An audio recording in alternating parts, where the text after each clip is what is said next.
கட்சியை பிடிப்பேன்னு செங்கோட்டையன் சொன்னதும் அமித்ஷா ஒரே ஒரு நிமிஷம் கூட தாக்கு பிடிக்க மாட்டீங்கன்னு கோபமா சொன்னது பரபரப்பை கிளப்பிருச்சு. அதிமுகவில எடப்பாடிக்கு எதிரா கட்சிக்குள்ளேயே பிரச்சனை இருக்குன்னு, கட்சியை தன்னால நல்லா வழி நடத்த முடியும்னு டெல்லி போய் அமித்ஷா கிட்ட செங்கோட்டையன் சொன்னாரு. ஆனா அமித்ஷா அதுக்கு என்ன பதில் சொன்னாருன்னு தெரியுமா? நிலைமை என்னன்னா, எடப்பாடி பழனிசாமி அதிமுகவிலிருந்து செங்கோட்டையனை நீக்கிட்டாரு. மன நிம்மதிக்காக ஹரித்வார் போறேன்னு சொல்லிட்டு அவரு டெல்லிக்கு போய் அமித்ஷாவை சந்திச்சிருக்காரு. இந்த சந்திப்பை BL சந்தோஷ், அண்ணாமலை ஆகியோர்தான் ஏற்பாடு செஞ்சாங்கன்னு மூத்த பத்திரிகையாளர் தாமோதரன் பிரகாஷ் சொல்றாரு.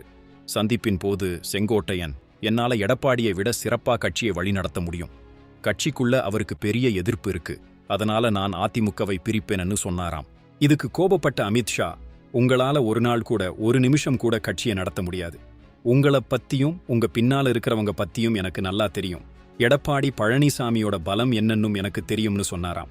இப்போ இந்த சந்திப்பு பாஜக கூட்டணியில அதிமுக இருக்கிறது சிக்கல்னு காட்டுது.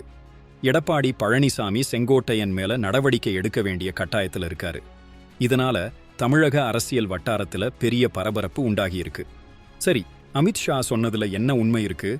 கட்சிக்குள்ள எடப்பாடிக்கு நிஜமாவே எதிர்ப்பு இருக்கா? இதெல்லாம் அதிமுகவுக்குள் ஒரு புயலை கிளப்புமா?